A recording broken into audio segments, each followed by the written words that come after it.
Hello, folks. Welcome to the Scumdogs Kennel. I'm your host, Chris Williams, and you have yet another great live stream planned for us. We're going to be looking at are the gods really fairies or aliens?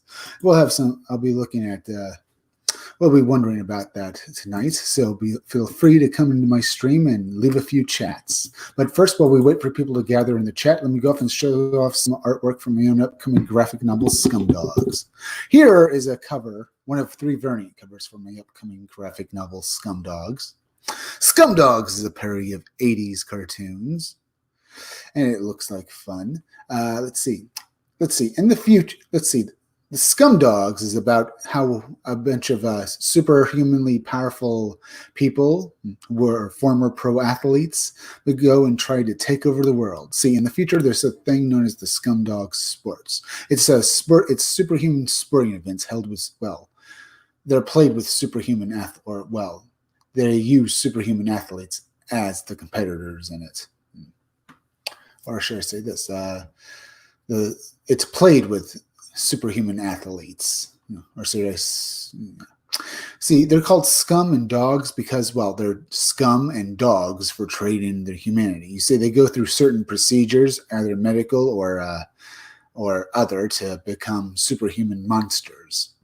So they're not exactly the nicest guys because they're willing to not be human anymore just because they want fame and fortune.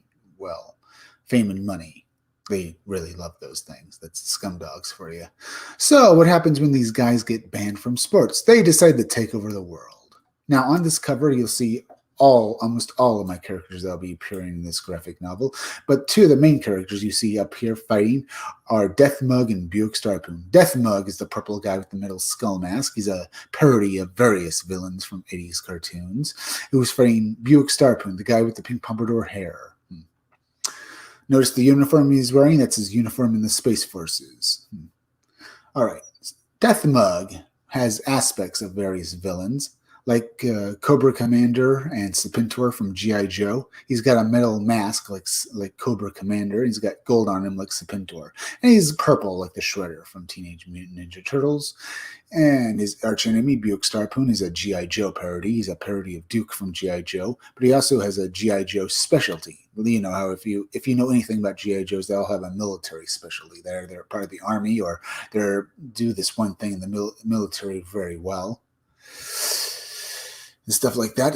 But before I go on about that, he's also a parody of Buzz Lightyear and Buick Starpoon, the space hero kind of character. You can see it in his uniform. And all the guys wearing a similar uniform on this cover to him, they're all part of his team in the Space Forces.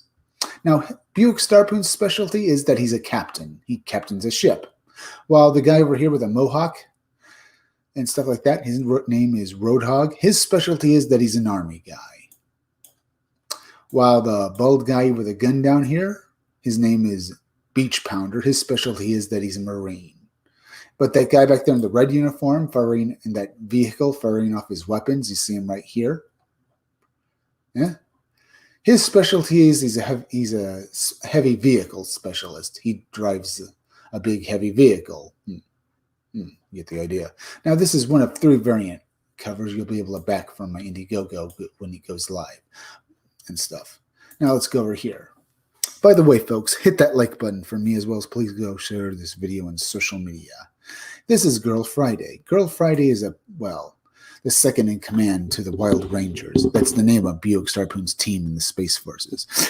See, she was put as the second in command to Buick Starpoon because, the Wild Rangers are heroes. They do save the day from the Scumdogs, or at least they try to, but they do it by basically destroying everything in sight. They're just highly destructive morons.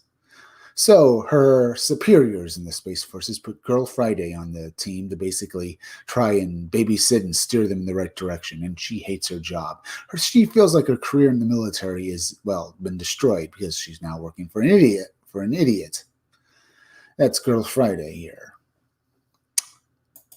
Over here we have Death Mug's henchman. Death Mug, being the villain from an 80s cartoon, his underlings are complete idiots because that's how they did it back then.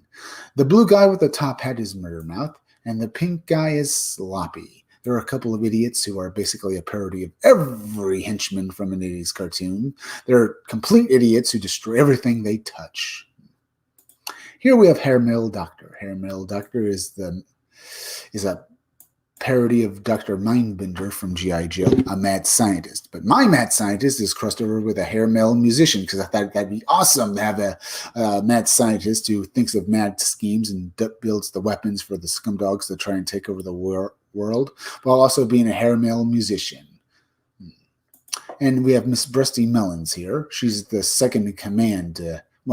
She's a parody. She's a parody of the Baroness from G.I. Joe. But unlike the Baroness, she's a party girl who just became a villain for fun. And that's what I thought would be a pretty good idea for her. All right. Now, the Hair Metal Doctor pinup and the Miss Breasty Melons pinup will be included with other pinups in my graphic novel for you all to get. But these pinups will also be out on t-shirts from Crypto Fashion as soon as I'm able to make them. So keep your eyes peeled for that. Looking pretty good. Let's go back over here now. Maybe I should exit out of these first, though, before doing anything else. Now, let's go over here. We're 6 minutes in. Is anyone watching us? I hope they are. Now, let's go over here. Let's do this. Let's go over to Indiegogo real quick for doing anything else. Secret Comic Books presents a horror comic book, but we also have Elvira's Classic Adventures collections. Comic as well. We have also have other ones that look pretty good. Oh, we have before we go in, let's do this. Let's go this way. All right. Elvira collection and stuff like that. Oh, we also have Six Gun Gorilla Cemetery Without, a new book. $680 already. Not bad. That looks pretty good. Let's see if we can't get it over here. There's Script. Other books. There's Thunder Punch. There's Rainbow the Brute, which has made $410,000. We have Caspian Porter. Looking good. Not bad. McKinney Chronicles. Raven Nevermore. One Supernatural Dark Fantasy. Okay. Nua Taramarda. Looks interesting. Got a bunch of new books up. Not too bad. But I'd say I was going to talk about various things. Let's see. But before we do that, maybe we'll take a look at Six Gun Gorilla. It's just 30 days left. It's made $680. It's going for $3,000. The art in the book looks pretty good. I mean, this cover looks pretty good. Let's see. Six Gun Gorilla, Saber Color, $15. Six Gun Gorilla, other covers are $15 as well. Six Gun Gorilla has blasted his way through a liberal army of killers. Is even he strong enough to survive the sinister menace of the cemetery without crosses? Experience the critically acclaimed indie sensation that ain't it cool news called Powerhouse of a Book. Stepping in to take over art duties from the late great is the incredible Preston Azivato. Preston, huh? Rockabilly Road Trip. Check out this record krill wraparound variant cover he painted for this issue, a parody of an old man Iron Man album. It looks pretty good. I mean, yeah, it really looks good. You can back this book for $15, and the art in the book looks good.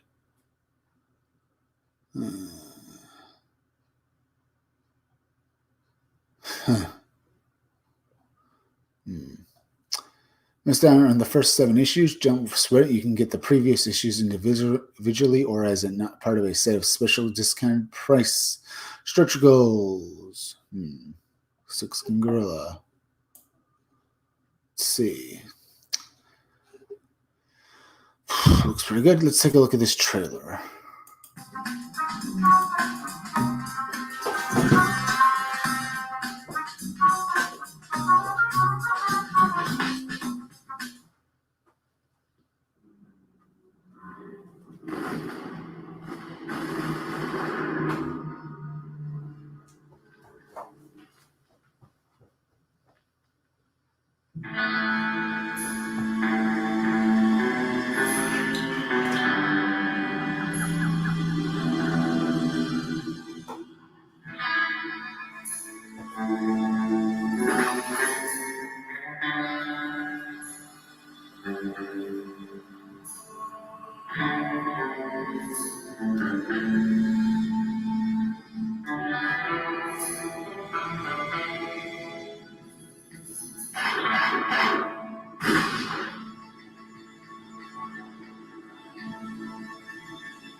All right, there's Six Gun.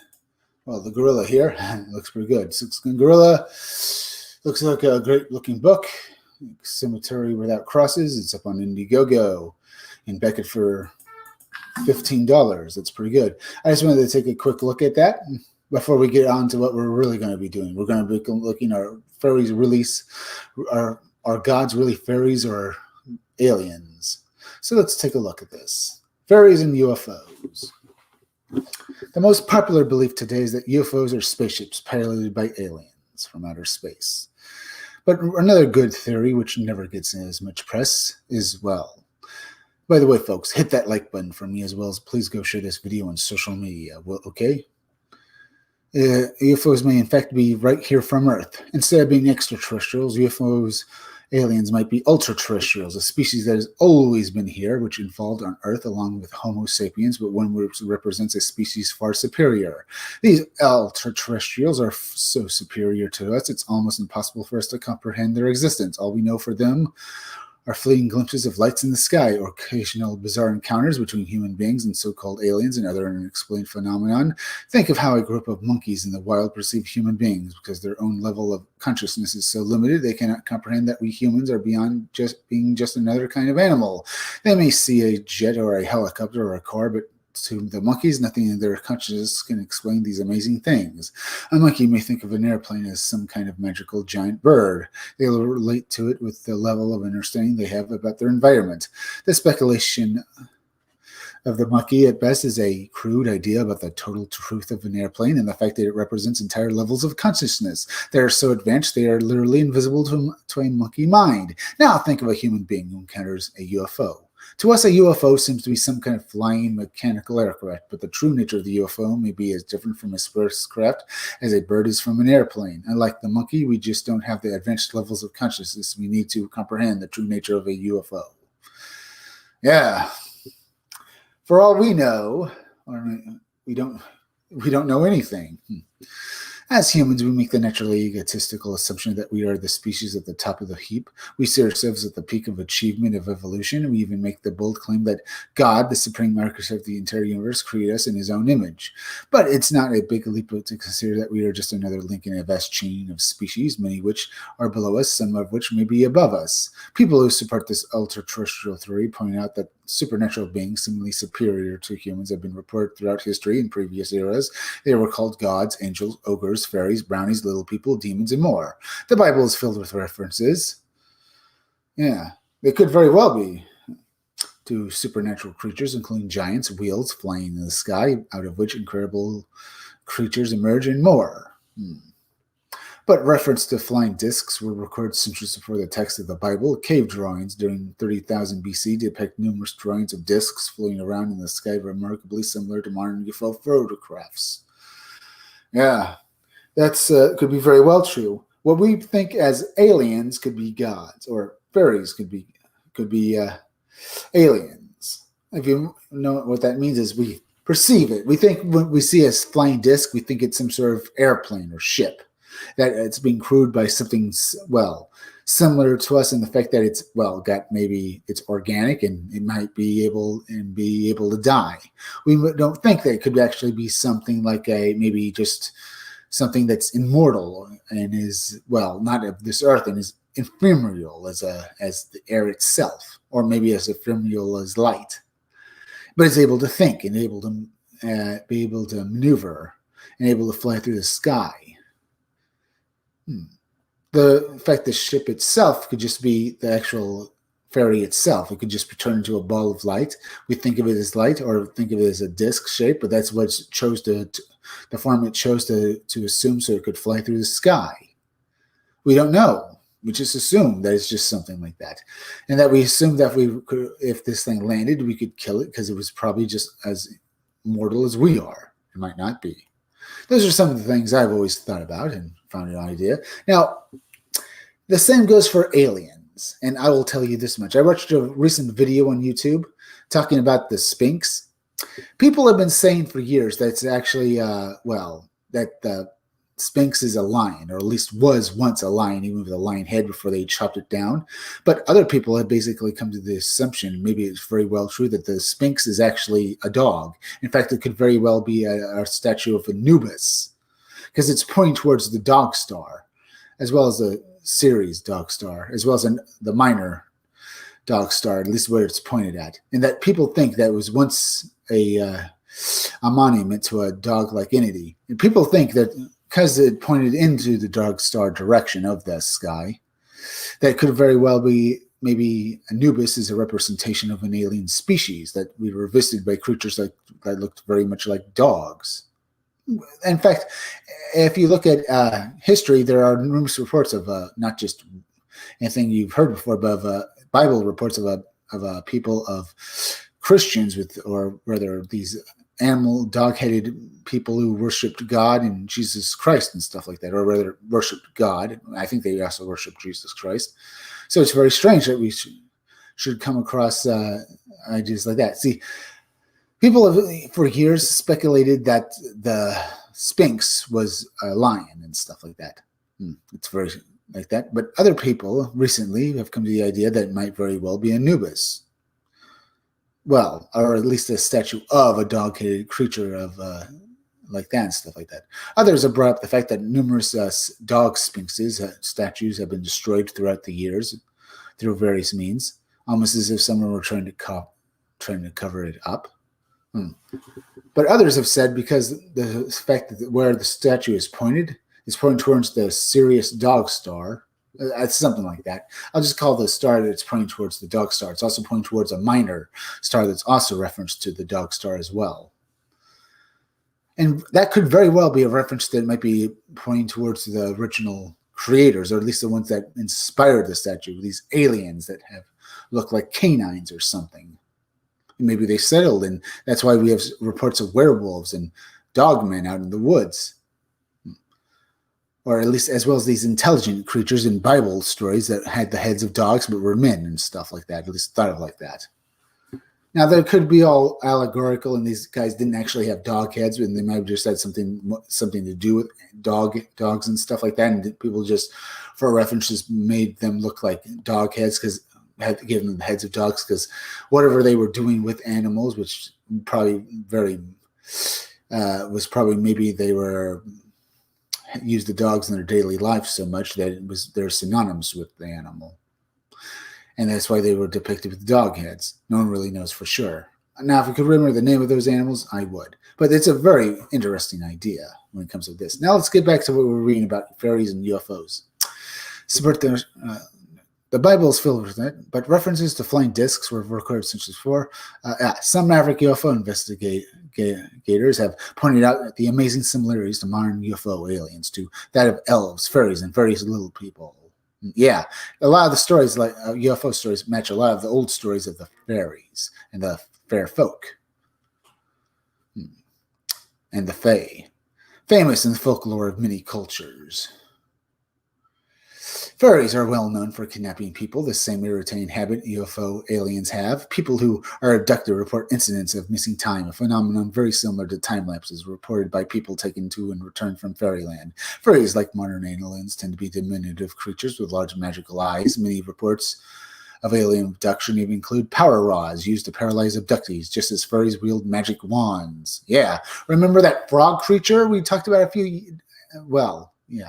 remember that frog, the Kirkland, or the frog creature that basically left over that street pass and tried to get away. Other reports say that the frogs wielded sticks and wands and shot fiery sparks out of them, very much like these creatures.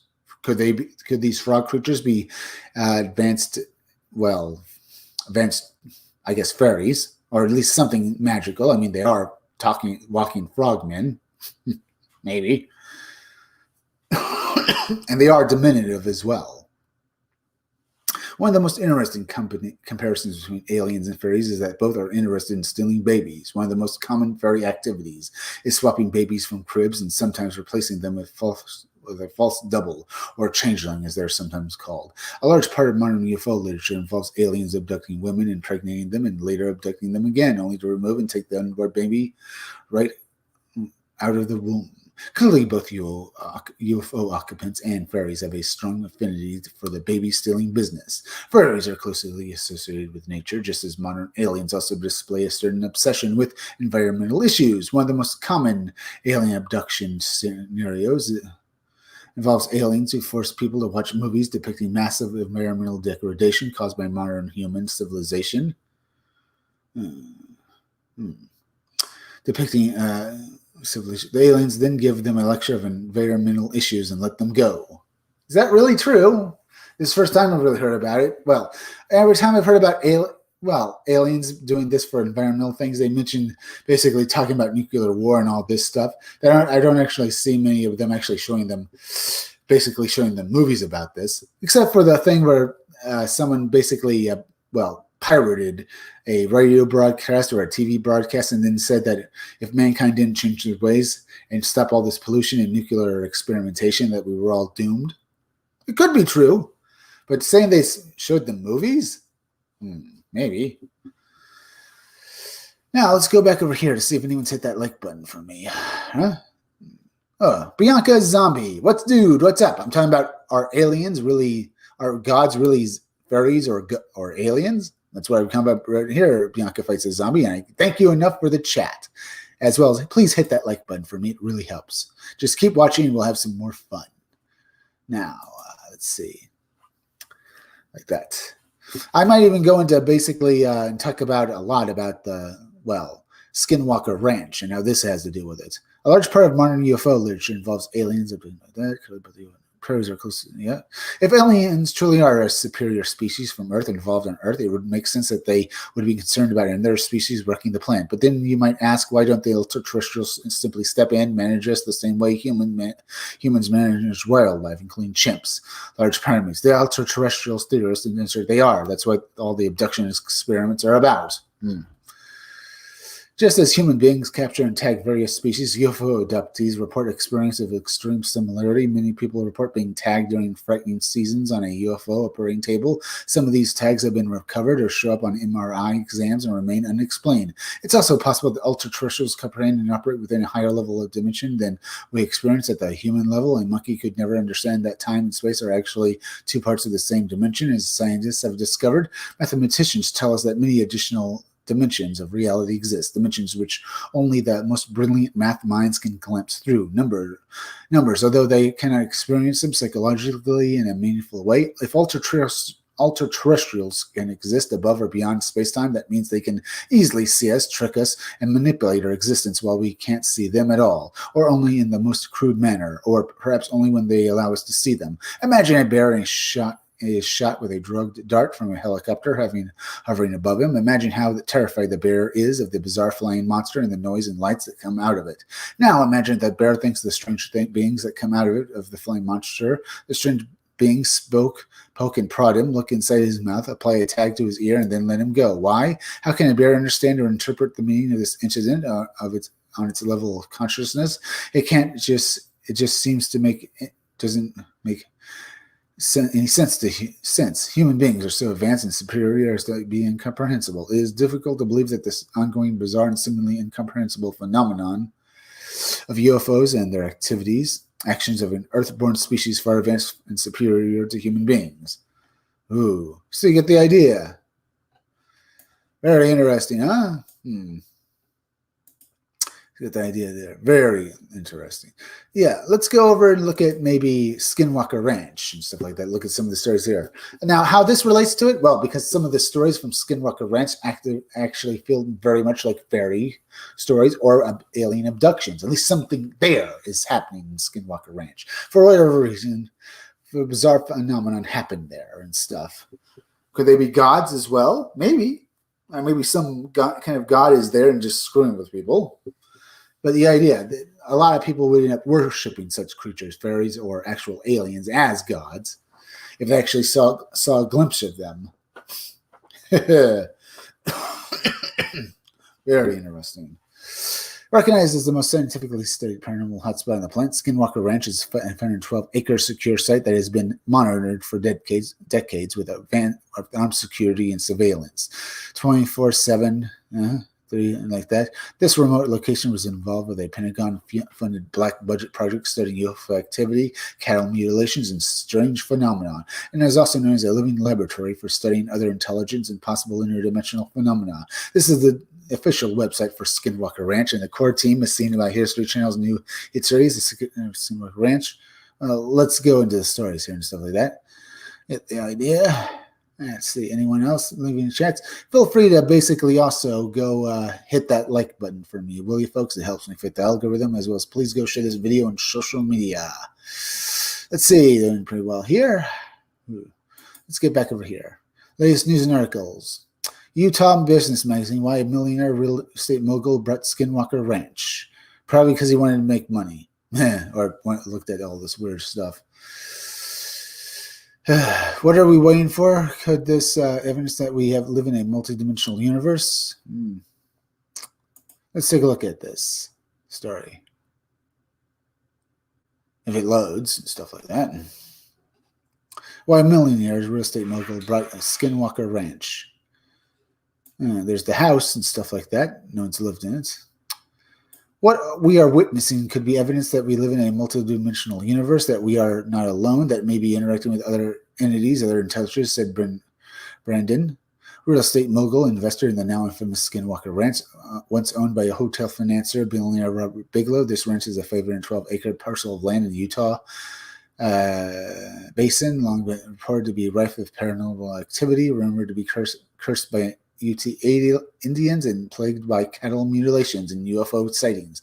The ranch drew intrigue as part of Bigelow's black box government contract to study anomalous aerospace threats. Then in 2016, Fugel ushered in a new era, purchased the ranch with an unknown sum, tightening by security, hiring a team of researchers to study the anomalies, and launching History Channel's series, The Secret of Skinwalker Ranch, to document them. The show saw viewership in the millions and was renewed for a second season, resurrecting interest in the property and spawning more than a few viral video stuff and like that. It is the most unusual real estate play that I've ever had involvement in, Fields says, and it's ended by becoming a very intriguing science project as well. Strange obsession with rural Utah. Maybe. Let's get into this. It's an unusual place to start a ghost story. The Utah Basin consists of 9,300 square miles of territory of titterary rock in the shape of a bowl, fed by runoff from the Uinta Mountains, enriched with large swaths of oil and gas. It was once the subject of the 1860s expedition ordered by Mormon settler Brigham Young. There he discovered a vast continuity of waste, valuous, accepting for nomadic purposes, hunting grounds for Indians, and to hold the world together. In the 1860s, the basin was allowed by Abraham Lincoln as an Indian reservation. Then in the early 1900s, it started to see aspiring of Mormon settlers. Around the time, there were the beginnings of intrigue, namely two separate appearances, 2 years apart, of a stranger appearing into their midst, wearing a sparkling blue onesie beneath his cloak. Nothing too unusual here. There seems to be some president of sparkling robes in the Book of Mormon. Mid to late century, there starts to be some discussion of UFOs. The Desert News, a property owned by the Church of Jesus Christ of Latter-day Saints, reported mass sightings of them throughout the 60s, 70s, and 80s. Reports of malfunctioning air conditioner units and television sets occurred in tandem, with the lore only growing as strange cattle deaths and mutilations became prevalent in the 70s. The property during this time was owned by a series of ranching families before drawing the attention of Bigelow. He purchased the property in $200,000 shortly after establishing the National Institute for Discovery of Science, a research organization dedicated to study ufology and other aerial phenomena. And then the government thing happened in 2007, not much was known about the contract until the New York Times broke the story in 2017. Even then, only financials were disclosed. When the Advanced Aerospace Threat Identification Program finally shuttered in 2012, Bigelow decided to turn his attention from studying UFOs to joining them, shifting his focus to Bigelow Aerospace and selling the property in Fugel in 2016. Brian Arnold, now chief of security of Skinwalker Ranch, was initially against Fugel's purchasing of the property. The way he approached me was, I'm looking to buy this 512-acre property in the Utah Basin. I said, you don't even own a pair of jeans, so why are you buying 512 acres of the dirt in the middle of nowhere? Fugel proceeded to make his case, calling it one of the most studied paranormal hotspots in the planet. I was interested in taking the research forward and installing my own team of scientists and researchers in order to truly get to the bottom of what was happening in the Utah properties. If Fugel says, I must Bigelow as me a successor. Yeah, it looks very interesting. But let's get over to something else, huh? This isn't really what we were doing before. I can come back to this article. Let's go talk about some of the other stories, like the fact of that undead direwolf that was said to see the property, as well as some of the cattle mutilations. So let's go to history.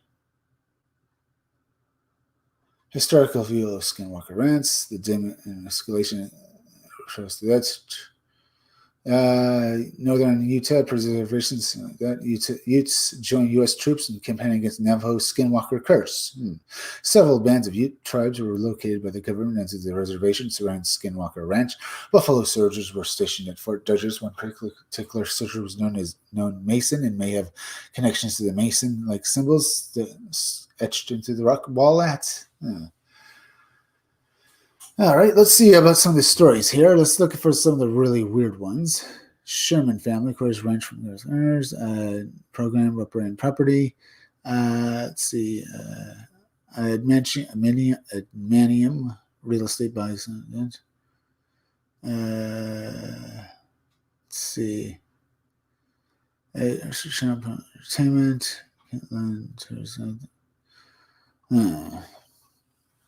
Looks very interesting. It's a program representing property. 1996. Rich family. Let's see, the 1979. Let's take a look at this case, the history here. At least I think it'll bring it up. Guess not. I wouldn't really bring it up. Too bad. As I said, we're talking about are gods really fairies or aliens? Let's take a this. Are gods aliens? The dead giveaway that tells you that.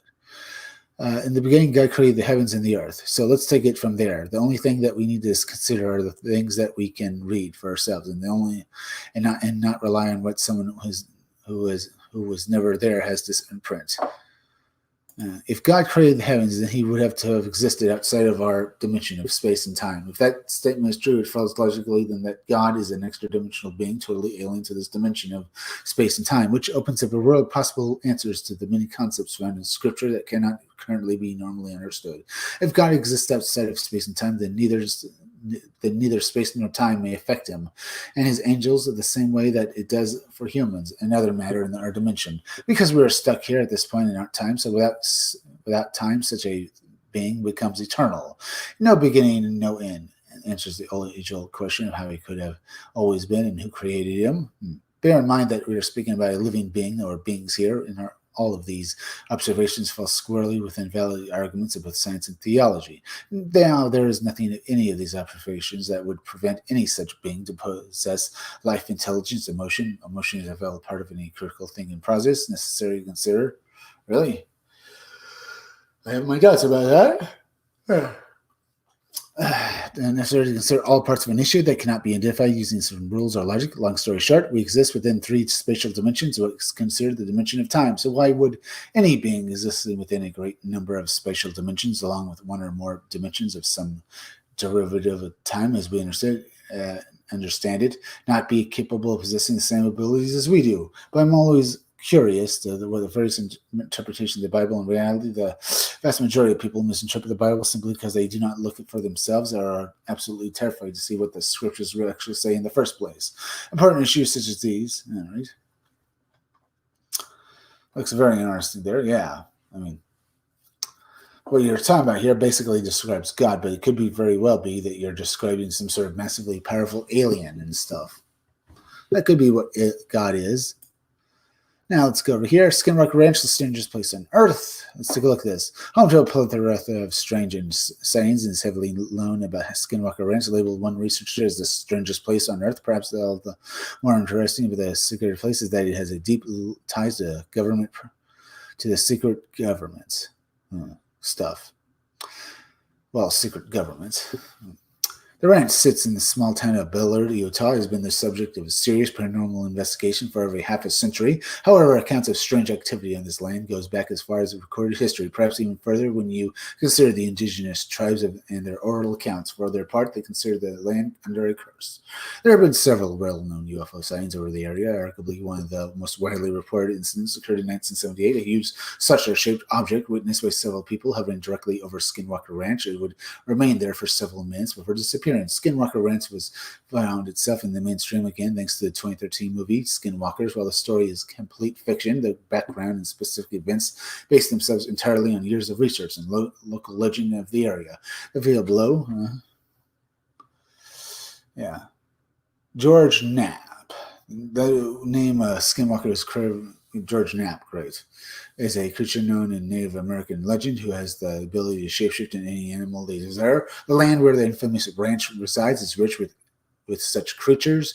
In fact, the whole land, according to Native American tribes, is a place of strange activity. Perhaps the first journalist to begin to seriously investigate the ranch is leading UFO researcher George Knapp. The ranch was a recent purchase of the Sherman family, Terry Duran, and is sometimes referred to as the Sherman Ranch. Noticing bizarre and terrifying activity, he reached out to Knapp and his fellow investigator, calmly Keller, to investigate. This would ultimately result in Keller's book, Hunt for the Skinwalker Science Conference, The Unexplained, at a remote ranch in Utah. Yeah. Could skinwalkers be fairies? Maybe.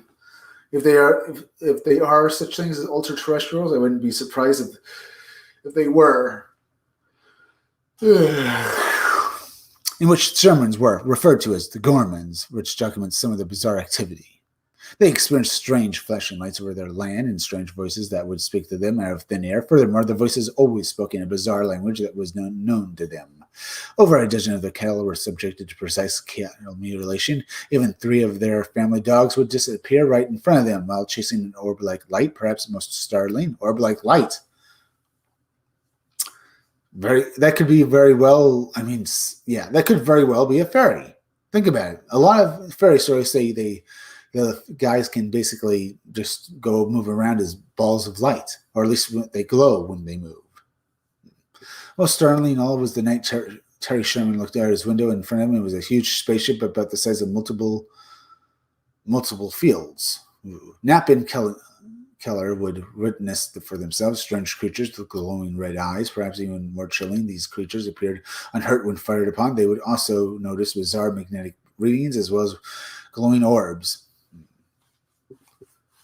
That and the Shermans claim to have seen.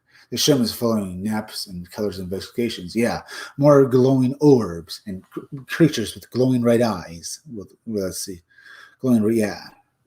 Perhaps even more chilling that these creatures, yeah, which could be these creatures are something that aren't from another planet. They could be from this planet. They could be the old creatures we all see in myths and stuff like that, which is horrifying because there's I don't. This is sounds like in all these stories there's nothing we can do to stop them. Sounds interesting. By the way, folks, hit that like button for me if you've not hit it yet, as well as please go share this video on Twitter and Facebook. Let me go over here, see if anyone is watching us. See, too bad. Hit that like button. All right, let's go back over here. Let's see. They experienced strange flashing lights over the land for strange voices that would speak out to them out of thin air. Furthermore, the voices always spoke in a bizarre language that was unknown to them. It could be something like aliens here. I mean, they could be hearing aliens or demons and stuff, or fairies. Wherever what is actually speaking there is what is that they can't understand what it was being. It was being spoken about. Well, being talked about. Over a dozen of their cattle were subject to conversation. Nap and Keller witnessed themselves. The Shermans following Nap's and Keller's investigation would eventually sell a site to a billionaire who had a vast interest in the paranormal as vast wealth to conduct independent research. Before we take a look at Bigelow, we start video below. Look at the basics of the skinwalker of the place. The true bizarre encounters of the Sherman family. Before we examine the works of NIDS, is very much worth examining some of the encounters of the Shermans in more detail. We can turn to Keller's previously mentioned book in order to do so, which documents both the encounters and the NIDS extensive investigations extensively. Perhaps the best place to start would be examine one of the first of the many strange incidents witnessed by the family when they were together. One evening, while the Shermans were of their land near their cattle, Terry Sherman noticed something strange in the distance, an animal of some sort. Perhaps a coyote, whatever it was heading the direction. I think we're going to be talking about that, well, the undead wolf creature. When it was a little 500 yards away, it began to look like a large gray wolf. Yeah. Then in a distance of another around 50 yards away, it stopped. As Terry eyed the beast, he determined it was around 3 times a wolf's normal size, although it didn't appear to be in a frenzy or even looking to attack. It appeared to take in scene with a cold, calculated stare. It was about this time that he also realized that several of his calves were less than 100 feet from him and the wolf, and more importantly, while most of them had moved to the back of their enclosure, one had ventured into the front with its head between the bars. Things then turned even stranger. The wolf began walking calmly towards the Sherman family. In fact, it was so calm that Terry even reached out to pet it, which was loud. However, he also had the feeling that something was terribly wrong. His wife came over, looked how seemingly friendly the wolf was, and so calling out to her children. Yeah, this could very well be something interesting, huh? Then, with unbelievable speed, the animal shot toward the lone calf with its head in the bars and quickly clamped its jaws around its head and immediately began to attempt to drag it through the bars. Yeah, it could very well be that this is some sort of a fairy or something like an alien, and it just took the form just basically to get near the family, and then it basically wanted to see what would happen next. If it's a fairy, it probably was just doing this to screw at them, but it could also be... It could also be something it just thought it would have fun to do, or maybe there was something scientific about this that it was doing. The family immediately launched an attack on the wolf, kicking in and launching blows from a baseball bat. Eventually, Terry reached for his .357 gun and fired a bullet, squarely into the wolf's ear. However, despite the clear hit, the wolf continued with the attack on the calf, not even flinching. Yeah, as I said before, this wolf was an undead, or at least immortal. It said undead because it lost a huge amount of its flesh and didn't bother it at all.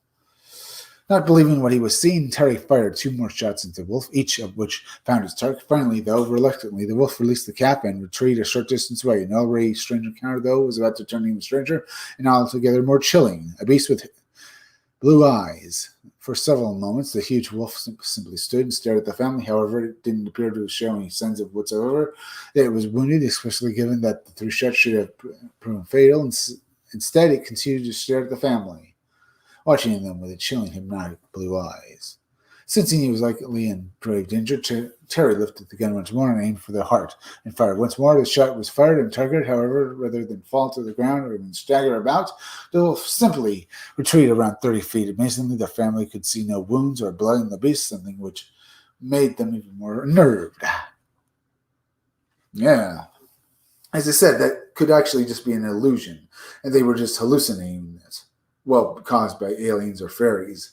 It could have been real. It could have just been the thing in their minds caused by these creatures. There's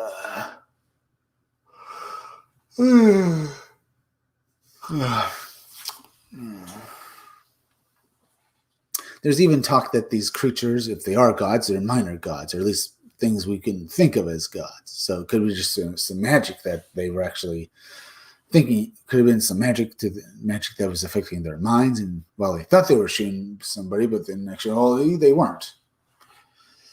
Terry ordered his son to retrieve a stronger weapon, the one he used to shoot deer and elk. He did so, and with the wolf still eyeing the family, he took aim with it and fired once more. The shot was more of on target, but once more it failed to drop the wolf. He fired again, this time noticing that a portion of the wolf's flesh came away from the exit wound. However, although it was clearly hit, the wolf didn't react to this slightest. Then it simply turned away and made its way back to the way it had arrived. The family was relieved, to say the least. Then Terry made a decision to go on the offensive and going after it. He would turn out to his family and say, I'm going after it. And with that, he set out in the direction of the wolf, which was around 100 yards away. He sent with him.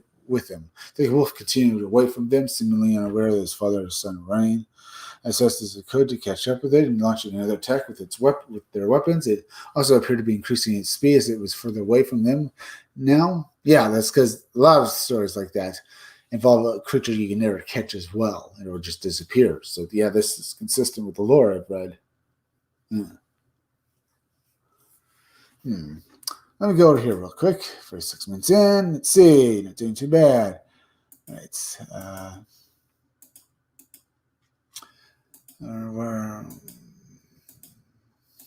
Here we are.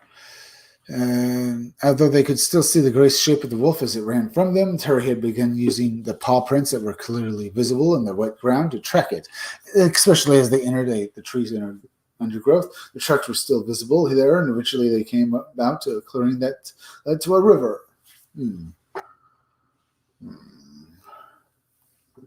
They noticed the tracks directly in front of them and began following them once more. They were seemingly heading towards the water. However, before they reached the riverbank, the paw prints seemingly stopped dead. Terry checked the distance from the water, wondering whether the huge beast might have just jumped them into the river. Realizing they were more than 60 feet away, he quickly dismissed this.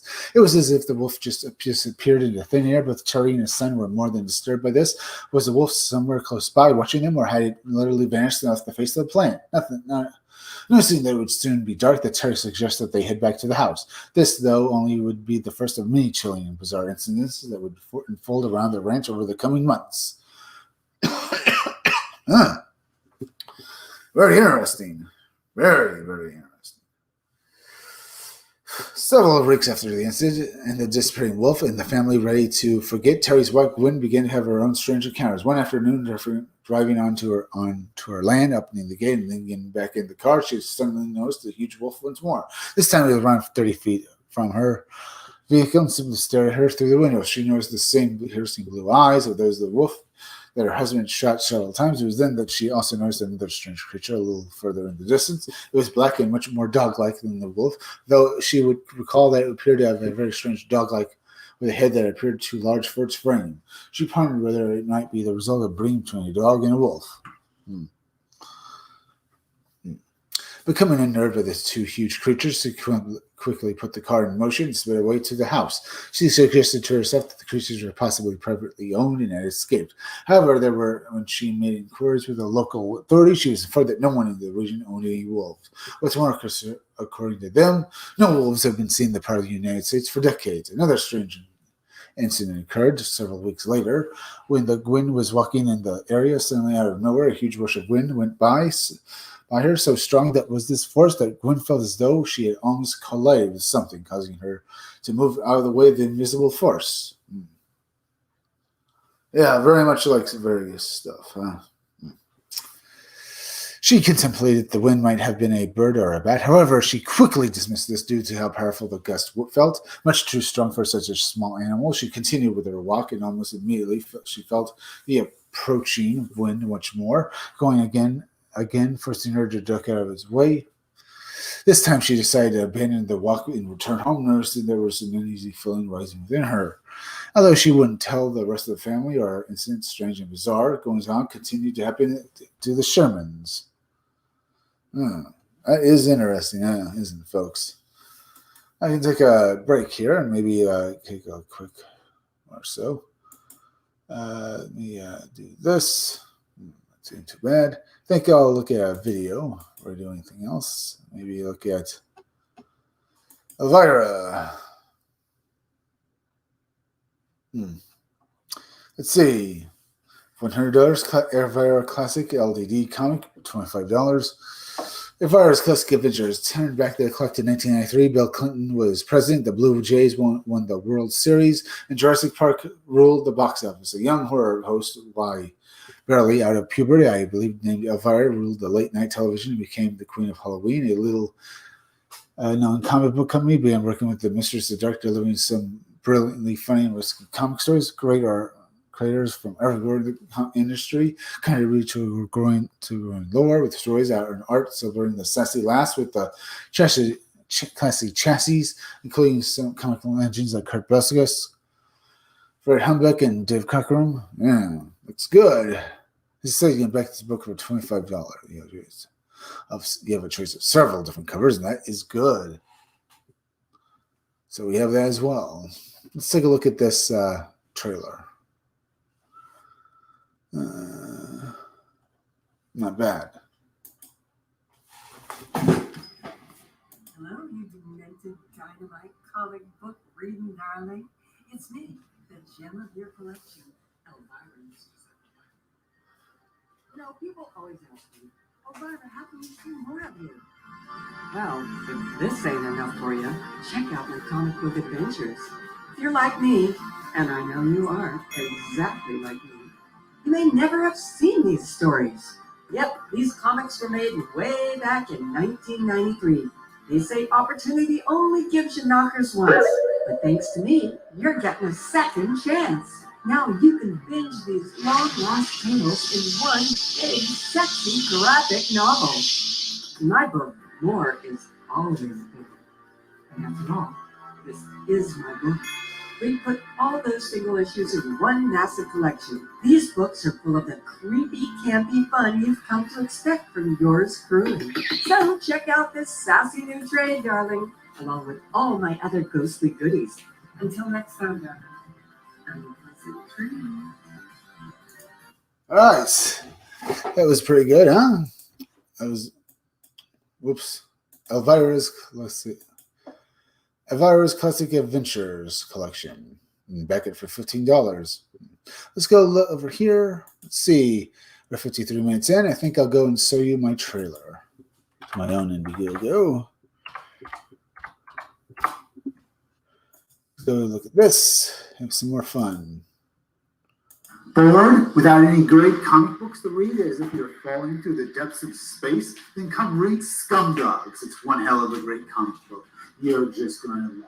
And unlike the blue-haired land whales or the purple land whales, you won't get anything like agenda politics. You can hear it on the wind. Scumdogs, just a great comic, just barging down your door, seeing all the little purple bastards running and screaming in terror.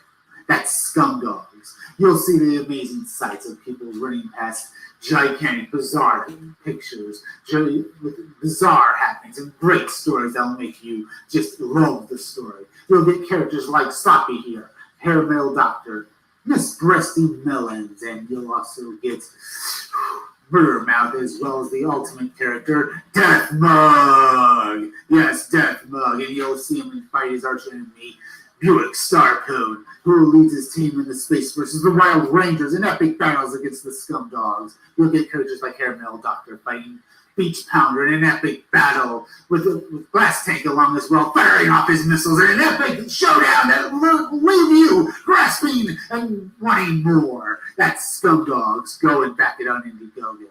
you'll get 3 covers. You'll get this cover here that's just awesome, the 90s violent muscle cover. You'll get this one where basically a parody of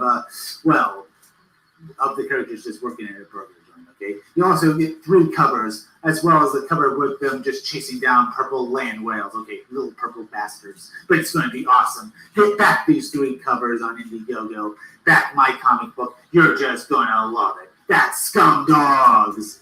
Come and get it on Indiegogo. All right, folks, that was my trailer to my own to the pre-launch page of my own Indiegogo, Scum Dogs. Go to Indiegogo. The first 100 back, go and sign up for it. The first 100 backers get a free poster of Buick Starpoon. Yeah, that's pretty good. Let's see, 55 minutes in. So we can talk about aliens and about fairies and aliens again, and ultra terrestrials as well as the Skinwalker Ranch. I brought up the Skinwalker Ranch because all the phenomenon on it are very much like the stories of old fairy stories as well as UFO stories. All of it happening there. What brings all this phenomenon to Skinwalker Ranch? Is there something out there that's drawing them in? Maybe they're just screwing with us. Maybe this is all just a joke to see how humans react to us. Could very well be as well. It's all very entertaining. I mean, I would love to go there and find out what's with Skinwalker Ranch, or maybe encounter actual aliens or fairies. I would love to have a talk with them. I mean, all the phenomenon here is very interesting. So we have all that to talk about as well. As you can see, we're coming to the close of this live stream, so maybe I should start doing this. Remember, folks, go and subscribe to my YouTube channel. Read comics, they're bad for you. Make sure there is misspelled as THER. Well, make sure you're still subscribed and stuff like that. Remember, there is misspelled as THERE, so it's read comics that are bad for you. That's stuff like that. Yeah. Also, hit that like button for me. Share it on Twitter and Gab and stuff like that, as well as hit that like button for me, and as well as leave some comments down below because I'd love to hear from you guys. As well as please go over to Stitch Together Picks. Stitch Together Picks is a YouTube channel that deserves far more subscribers. It's hosted by a great host and stuff like that. You're going to love his reviews of movies. His videos are so much fun to watch. As well as please go over and subscribe to Creepy Little Book. Creepy Little Book is like the Art Bell Rio show. He releases small videos talking about high strangeness, but he also does live streams every night. He live streams on weekdays at 12:30 a.m. and on weekends at 11 o'clock p.m. 11 o'clock p.m. He talks about aliens and ghosts, and you learn so much from his live streams. They're just so much fun to watch. You learn, you watch. It is so, his show is so good. So go and basically subscribe to Creepy Little Book, as well as go over to Twitch and subscribe to Robot Co-op. Robot Co-op is another great channel you should just subscribe to. You're going to love their live streams. They are so much fun. In fact, yeah, you're going to love everything they do. They are just fun. Now, let's see. Yeah. Also, please go over to Rumble and subscribe to my Rumble channel, okay? The name of my Rumble channel is Comic Freak. I upload, I upload all my videos there, as well as please go over to BitChute and please subscribe to my BitChute channel. It's also named Comic Freak. I also upload all my content to that streaming to BitChute as well. It's a lot of fun. Now, let's see. The aliens and ghosts things. Are gods really fairies or aliens? Or maybe I should say, are gods really aliens or fairies? Who knows? They're supernatural and they are powerful. That is no doubt. And, well, can we stand up against them? Can we learn anything about them? Who knows? Maybe we can. It's all very good. Now, folks, I'll be back again tomorrow around 5 o'clock or 6 o'clock, 8 or 10 for another live stream, so be sure to come back again then. All right, there's that as well. But continuing on here, what can we really say? We have to learn as much as we can. If you encounter something like this, try to keep your eyes peeled. Try to learn as much as you can. Or if you don't want to do that, you can also just run away, because I don't want to be dissected or end up basically tortured by fairies, maybe, or maybe just taken away by fairies. Let's see. I'm Chris Williams, and I'll be back again. I'm from the Scumdog's Kennel. I'll be back again tomorrow, folks. Till then, I'll see you all again soon.